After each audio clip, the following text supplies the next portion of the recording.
I'm Ben Gonzalez with the Texas Department of Insurance, and this is the Texas Insurance Podcast. On each episode, we look at an insurance topic, why it's important to you, and offer tips to help save you some money or protect your family or property.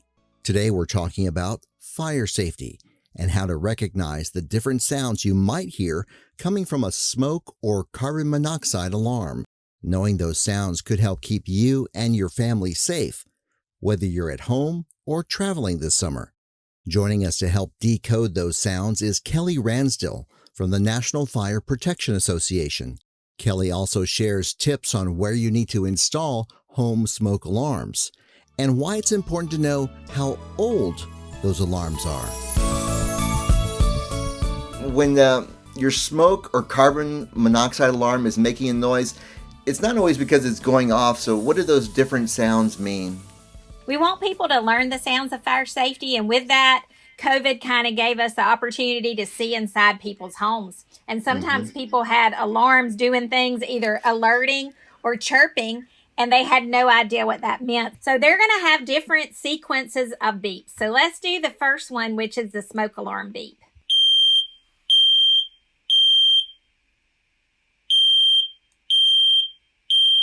So that's going to be a 3 beep sequence. That's going to be what a traditional smoke alarm will sound like when it alerts. Then we have what's called a T4. This is going to be 4 beeps, and that is what a CO alarm will sound like.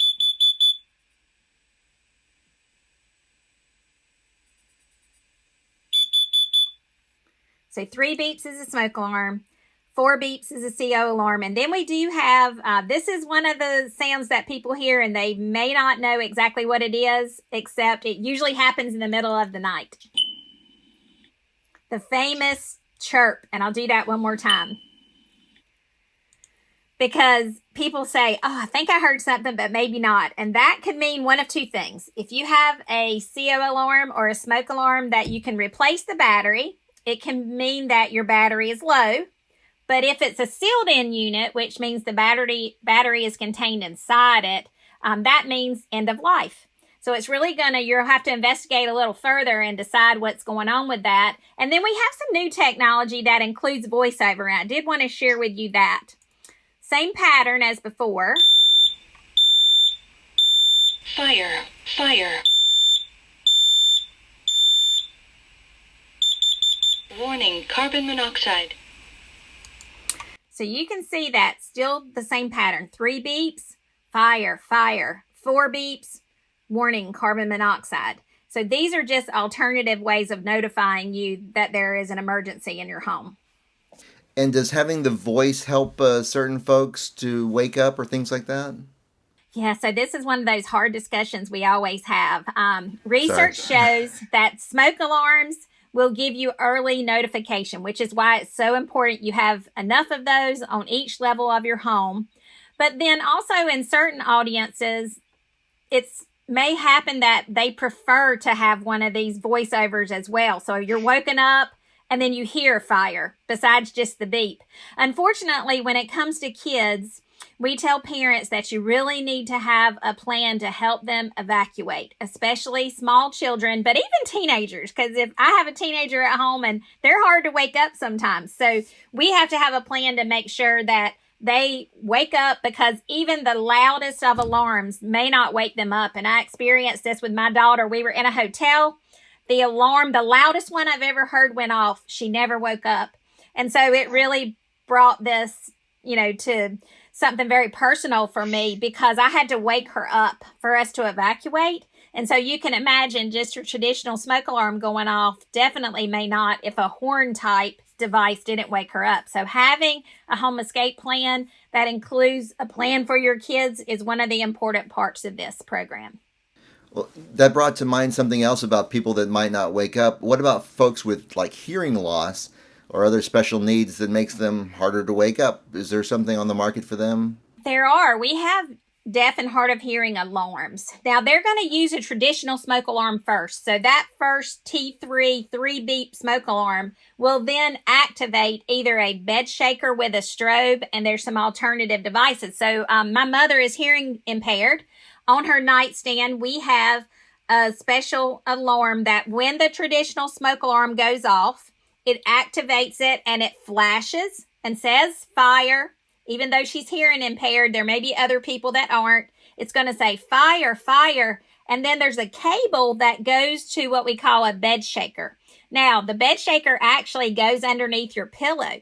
So your head is laying on a pillow and you have this bed shaker. It's going to vibrate that to notify you that there's an emergency. And that is what we want to make sure people know about is if people have hearing aids and they have hearing loss, some are deaf and hard of hearing, it is so important that you have a deaf and hard of hearing alarm to notify them if there's an emergency in their home. Wow, I didn't even know those kind of things existed. You mentioned also like the chirping. If you need to replace a battery or it keeps chirping, is there a place where you can see how old your detector is? So all smoke alarms are going to have either the manufacturer date or an expiration date on them. So on the back of the smoke alarm, it's going to tell you the date of manufacture. Now, it depends on the brand, and this is where your brand of smoke alarm, it's important that you read it and you look at it. The one I have actually has a place for me to put the day I installed it and the day it expires. This type is actually from installation. So from the day I install it, it's going to be 10 years from that date. But some are from manufacturer date. So it's really important that you read the instructions, and they are available online. If you didn't keep them, that's okay. Read them online and see, but they can be anywhere from date of manufacture to installation date, a range of about 10 years. And is that the same for carbon monoxide alarms? Do they also have kind of an end of life? They do have an end of life. Now, they're a little different. This one has a little place that says replace by, but they can range anywhere from 5 to 10 years. Now, older technology may only last 5 years. The newer alarms can last anywhere from 7 to 10 years is the range.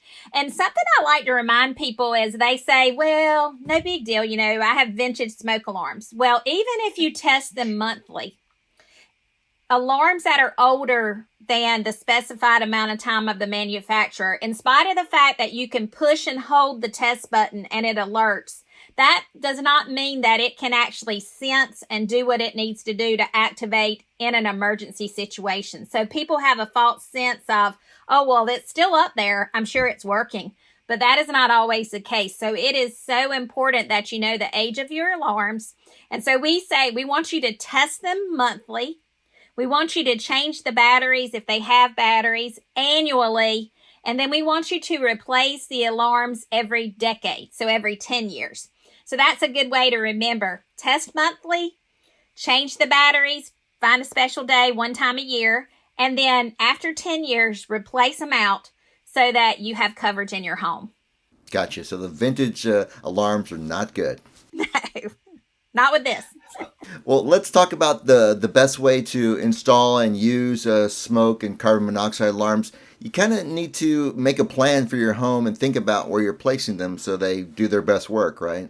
Absolutely. We want you to have smoke alarms inside and outside each bedroom, on each level of your home. It's so important that they're in each level of your home. And then in any room that you use for a sleeping area. Now, the reason I say it like that is I didn't say a bedroom. I said a sleeping area because some people sleep on a couch or they may sleep in a recliner due to physical issues, space limitations. And there's also other areas of homes that if you have an extended family, you may have converted an area to a sleeping area. It is so important that you have smoke alarms available there so that everybody gets notification. And in a perfect world, all those alarms would be interconnected. And that means if one goes off, they all go off. Those can be hardwired, but if you don't have that, now they have something called wireless interconnected. So even though you don't have to get an electrician, they actually will talk to each other. And if one goes off, they all go off, which is an ideal situation.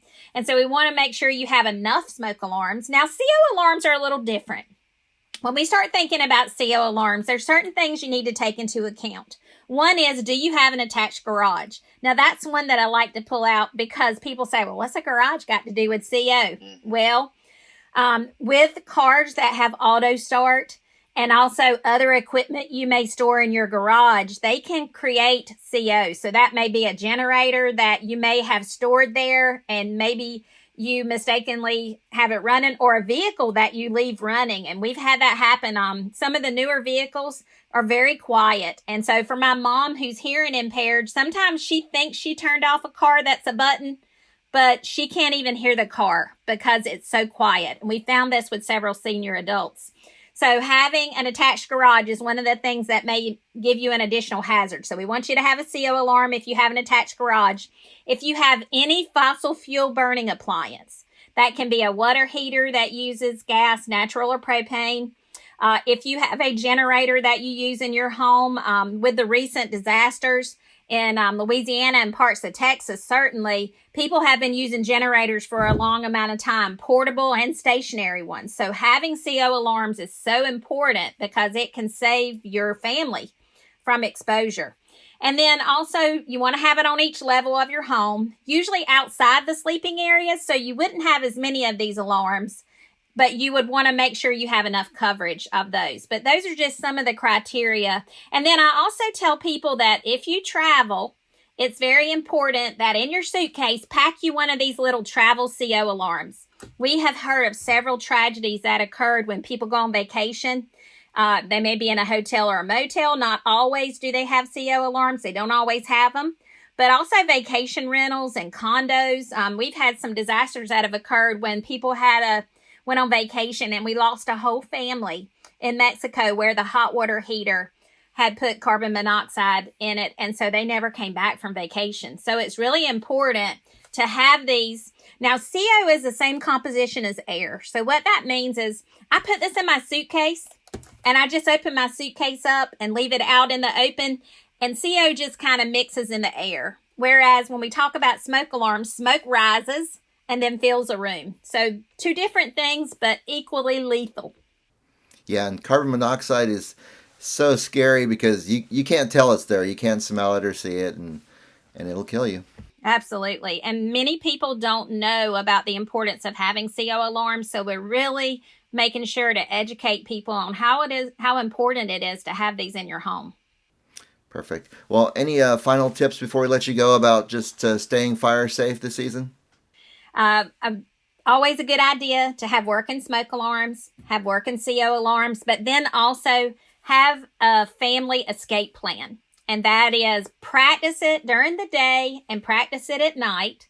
That seems so scary, but once they do it at night and you take them out and they know what to do in an emergency, it will calm their fears. And then pick your meeting place.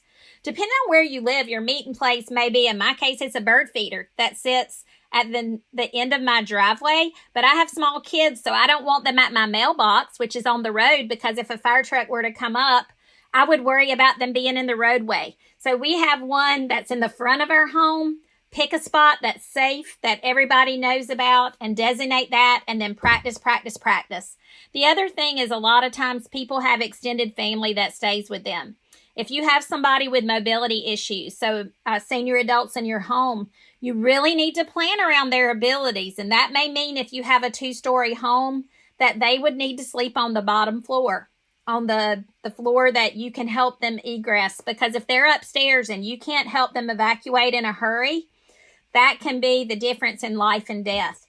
So having those conversations about getting small children out, if you have senior adults, also getting them out. But most importantly, have that plan, practice it, and go to your outside meeting place. That's the way that we can help people stay fire safe. Of course, we want you to stay fire safe so you don't ever have to file an insurance claim after a fire. But fire is certainly one of the risks that we're trying to cover when we buy home or renter's insurance. So if you need help understanding insurance, visit our website at tdi.texas.gov. And if you have a specific insurance question, you can call our helpline at 800-252-3439. If you found this information useful, be sure to rate and review the Texas Insurance Podcast, wherever you get podcasts. And of course, subscribe and share with your family and friends. We'll talk to you next time.